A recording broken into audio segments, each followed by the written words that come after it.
Chapter 2 of The Hound of the Baskervilles by Sir Arthur Conan Doyle. The Curse of the Baskervilles. "I have in my pocket a manuscript," said Dr. James Mortimer. "I observed it as you entered the room," said Holmes. "It is an old manuscript." "Early 18th century, unless it is a forgery." "How can you say that, sir?" "You have presented an inch or two of it to my examination all the time that you have been talking. It would be a poor expert who could not give the date of a document within a decade or so. You may possibly have read my little monograph upon the subject. I put that at 1730. "The exact date is 1742. Dr. Mortimer drew it from his breast pocket. "This family paper was committed to my care by Sir Charles Baskerville, whose sudden and tragic death some 3 months ago created so much excitement in Devonshire. I may say that I was his personal friend as well as his medical attendant. He was a strong-minded man, sir, shrewd, practical, and as unimaginative as I am myself.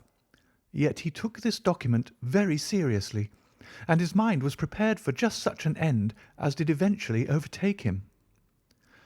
Holmes stretched out his hand for the manuscript and flattened it upon his knee.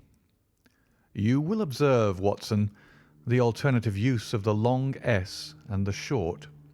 It is one of several indications which enabled me to fix the date." I looked over his shoulder at the yellow paper and the faded script. At the head was written Baskerville Hall, and below, in large scrawling figures, 1742. "It appears to be a statement of some sort." "Yes, it is a statement of a certain legend which runs in the Baskerville family." "But I understand that it is something more modern and practical upon which you wish to consult me." "Most modern, a most practical, pressing matter, which must be decided within 24 hours. But the manuscript is short and is intimately connected with the affair. With your permission, I will read it to you." Holmes leaned back in his chair, placed his fingertips together, and closed his eyes with an air of resignation. Dr. Mortimer turned the manuscript to the light and read in a high, cracking voice the following curious old-world narrative. "Of the origin of the Hound of the Baskervilles there have been many statements, yet as I come in a direct line from Hugo Baskerville, and as I had the story from my father, who also had it from his, I have set it down with all belief that it occurred even as is here set forth. And I would have you believe, my sons, that the same justice which punishes sin may also most graciously forgive it, and that no ban is so heavy but that by prayer and repentance it may be removed.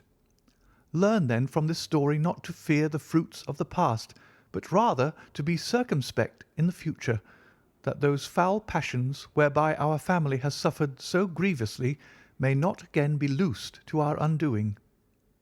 Know, then, that in the time of the great rebellion, the history of which by the learned Lord Clarendon I most earnestly commend to your attention, this manor of Baskerville was held by Hugo of that name, nor can it be gainsaid that he was a most wild, profane, and godless man.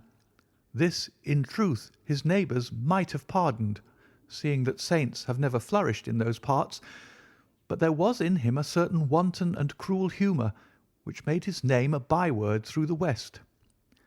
It chanced that this Hugo came to love, if indeed so dark a passion may be known under so bright a name, the daughter of a yeoman who held lands near the Baskerville estate. But the young maiden, being discreet and of good repute, would ever avoid him, for she feared his evil name. So it came to pass that one Michaelmas this Hugo, with 5 or 6 of his idle and wicked companions, stole down upon the farm and carried off the maiden, her father and brothers being from home, as he well knew. When they had brought her to the hall, the maiden was placed in an upper chamber, while Hugo and his friends sat down to a long carouse, as was their nightly custom. Now the poor lass, upstairs, was like to have her wits turned at the singing and shouting and terrible oaths which came up to her from below, for they say that the words used by Hugo Baskerville when he was in wine were such as might blast the man who said them. At last, in the stress of her fear, she did that which might have daunted the bravest or most active man, for by the aid of the growth of ivy which covered, and still covers, the south wall, she came down from under the eaves, and so homeward across the moor, there being 3 leagues betwixt the hall and her father's farm. It chanced that some little time later Hugo left his guests to carry food and drink, with other worse things perchance, to his captive, and so found the cage empty and the bird escaped. Then, as it would seem, he became as one that hath a devil, for rushing down the stairs into the dining hall, he sprang upon the great table, flagons and trenchers flying before him, and he cried aloud before all the company that he would that very night render his body and soul to the powers of evil, if he might not overtake the wench. And while the revellers stood aghast at the fury of the man, one more wicked, or it may be more drunken than the rest, cried out that they should put the hounds upon her, whereat Hugo ran from the house, crying to his grooms that they should saddle his mare and unkennel the pack, and giving the hounds a kerchief of the maid's, he swung them to the line, and so off full cry in the moonlight over the moor. Now, for some space the revellers stood agape, unable to understand all that had been done in such haste.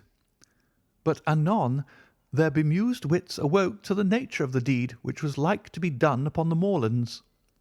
Everything was now in an uproar, some calling for their pistols, some for their horses, and some for another flask of wine.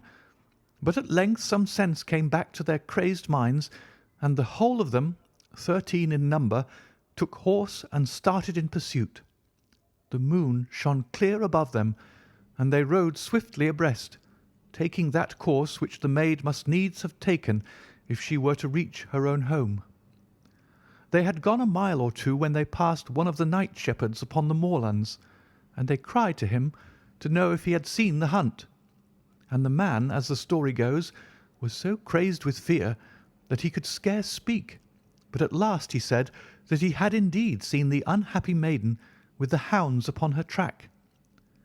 "But I have seen more than that," said he, "for Hugo Baskerville passed me upon his black mare, and there ran mute behind him such a hound of hell as God forbid should ever be at my heels." So the drunken squires cursed the shepherd and rode onward. But soon their skins turned cold, for there came a galloping across the moor, and the black mare, dabbled with white froth, went past with trailing bridle and empty saddle. Then the revellers rode close together, for a great fear was on them, but they still followed over the moor, though each, had he been alone, would have been right glad to have turned his horse's head. Riding slowly in this fashion, they came at last upon the hounds. These, though known for their valour and their breed, were whimpering in a cluster at the head of a deep dip or goyle, as we call it, upon the moor, some slinking away, and some with starting hackles and staring eyes, gazing down the narrow valley before them. The company had come to a halt, more sober men, as you may guess, than when they started. The most of them would by no means advance, but 3 of them, the boldest, or it may be the most drunken, rode forward down the goyle. Now it opened into a broad space in which stood 2 of those great stones, still to be seen there, which were set by certain forgotten peoples in the days of old. The moon was shining bright upon the clearing, and there in the centre lay the unhappy maid where she had fallen, dead of fear and of fatigue. But it was not the sight of her body, nor yet that of the body of Hugo Baskerville lying near her, which raised the hair upon the heads of these 3 daredevil roisterers, but it was that, standing over Hugo and plucking at his throat, there stood a foul thing, a great black beast, shaped like a hound, yet larger than any hound that ever mortal eye has rested upon. And even as they looked, the thing tore the throat out of Hugo Baskerville, on which, as it turned its blazing eyes and dripping jaws upon them, The three shrieked with fear and rode for dear life, still screaming across the moor. One, it is said, died that very night of what he had seen, and the other twain were but broken men for the rest of their days. Such is the tale, my sons, of the coming of the Hound, which is said to have plagued the family so sorely ever since.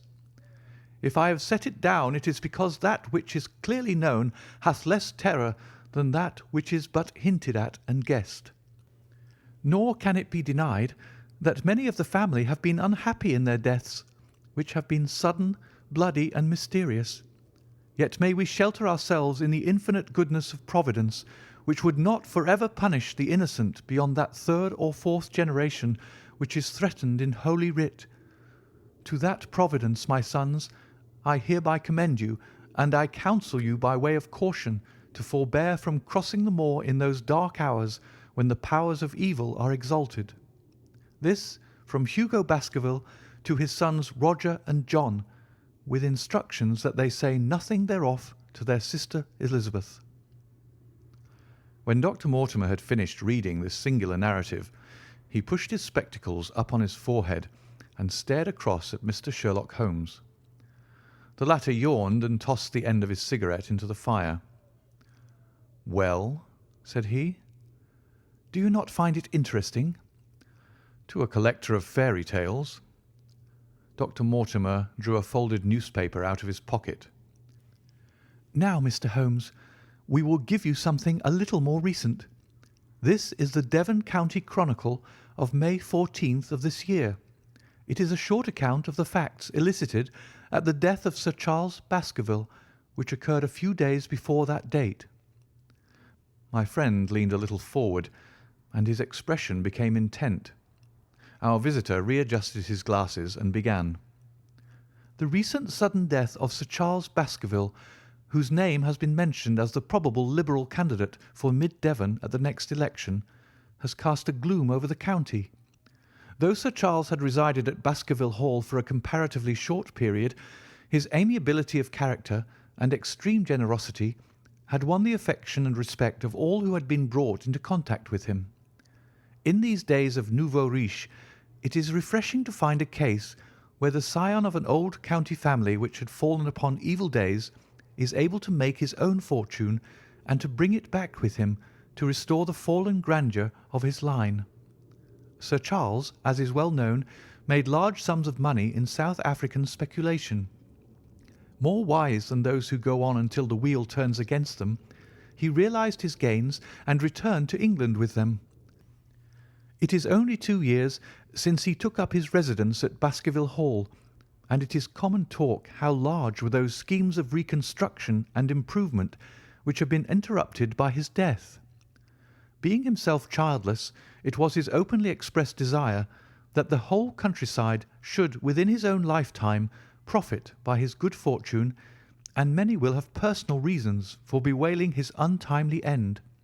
His generous donations to local and county charities have been frequently chronicled in these columns.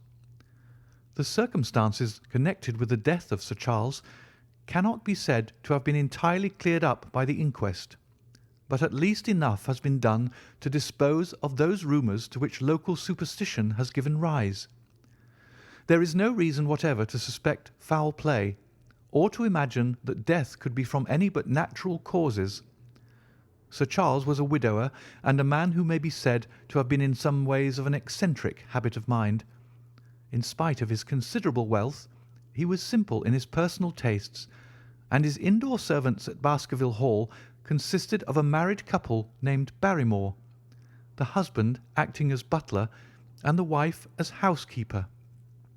Their evidence, corroborated by that of several friends, tends to show that Sir Charles' health has for some time been impaired, and points especially to some affection of the heart, manifesting itself in changes of colour, breathlessness, and acute attacks of nervous depression. Dr. James Mortimer, the friend and medical attendant of the deceased, has given evidence to the same effect. The facts of the case are simple. Sir Charles Baskerville was in the habit every night before going to bed of walking down the famous yew alley of Baskerville Hall.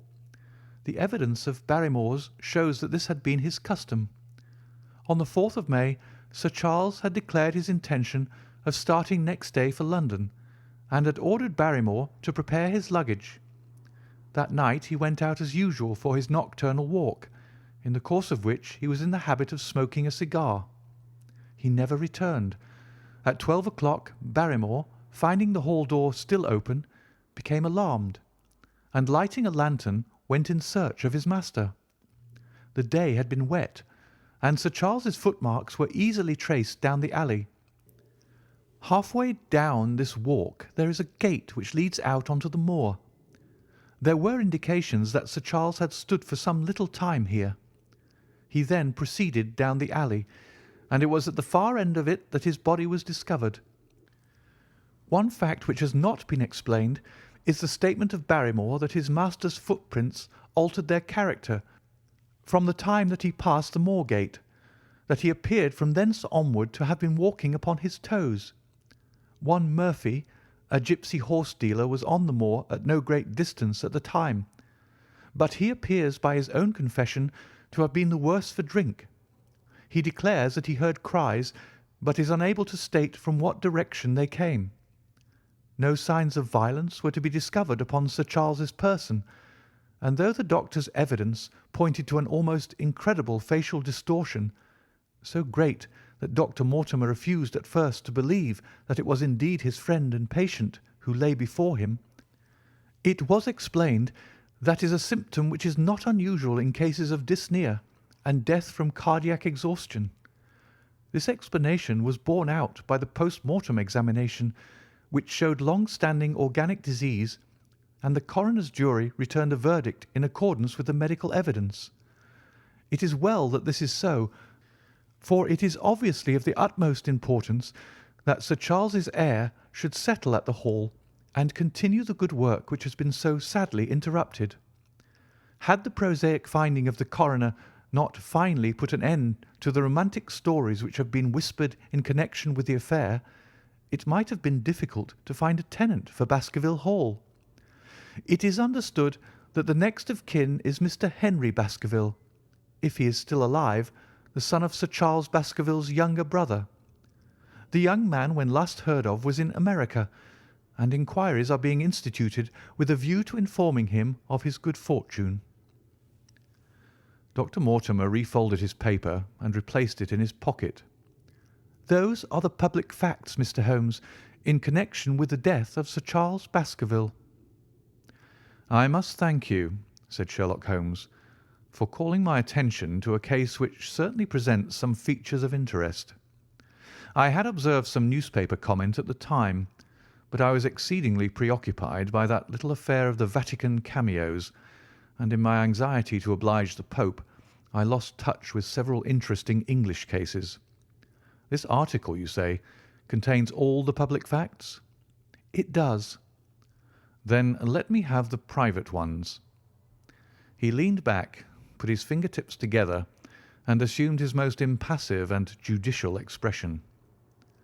In doing so, said Dr. Mortimer, who had begun to show signs of some strong emotion, I am telling that which I have not confided to anyone. My motive for withholding it from the coroner's inquiry is that a man of science shrinks from placing himself in the public position of seeming to endorse a popular superstition. I had the further motive that Baskerville Hall, as the paper says, would certainly remain untenanted if anything were done to increase its already rather grim reputation. For both these reasons, I thought that I was justified in telling rather less than I knew, since no practical good could result from it, but with you there is no reason why I should not be perfectly frank. The moor is very sparsely inhabited, and those who live near each other are thrown very much together. For this reason I saw a good deal of Sir Charles Baskerville. With the exception of Mr. Frankland of Lafter Hall and Mr. Stapleton, the naturalist, there are no other men of education within many miles. Sir Charles was a retiring man, but the chance of his illness brought us together, and a community of interest in science kept us so. He had brought back much scientific information from South Africa, and many a charming evening we had spent together discussing the comparative anatomy of the Bushman and the Hottentot. Within the last few months it became increasingly plain to me that Sir Charles's nervous system was strained to the breaking point. He had taken this legend which I have read you exceedingly to heart, so much so that although he would walk in his own grounds, nothing would induce him to go out upon the moor at night. Incredible as it may appear to you, Mr. Holmes, he was honestly convinced that a dreadful fate overhung his family, and certainly the records which he was able to give of his ancestors were not encouraging. The idea of some ghastly presence constantly haunted him, and on more than one occasion he has asked me whether I had on my medical journeys at night ever seen any strange creature or heard the baying of a hound. The latter question he put to me several times, and always with a voice which vibrated with excitement. I can well remember driving up to his house in the evening some 3 weeks before the fatal event. He chanced to be at his hall door. I had descended from my gig and was standing in front of him when I saw his eyes fix themselves over my shoulder and stare past me with an expression of the most dreadful horror. I whisked round and had just time to catch a glimpse of something which I took to be a large black calf passing at the head of the drive.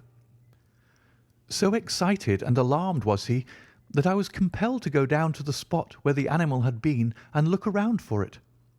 It was gone, however, and the incident appeared to make the worst impression upon his mind. I stayed with him all the evening, and it was on that occasion, to explain the emotion which he had shown, that he confided to my keeping that narrative which I read to you when I first came in. I mention this small episode because it assumes some importance in view of the tragedy which followed, but I was convinced at the time that the matter was entirely trivial, and that his excitement had no justification. I was at my advice that Sir Charles was about to go to London.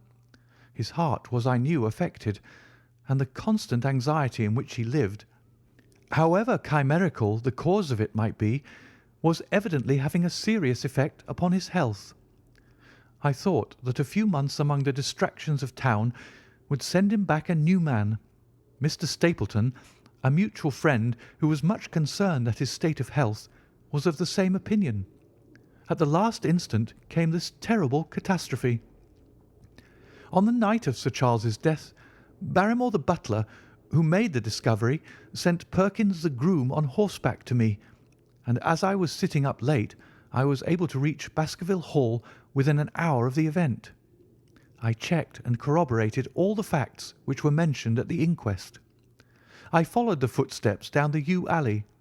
I saw the spot at the moor gate where he seemed to have waited. I remarked the change in the shape of the prints after that point. I noted that there were no other footsteps save those of Barrymore on the soft gravel. And finally, I carefully examined the body, which had not been touched until my arrival. Sir Charles lay on his face, his arms out, his fingers dug into the ground, and his features convulsed with some strong emotion to such an extent that I could hardly have sworn to his identity. There was certainly no physical injury of any kind, but one false statement was made by Barrymore at the inquest. He said that there were no traces upon the ground round the body.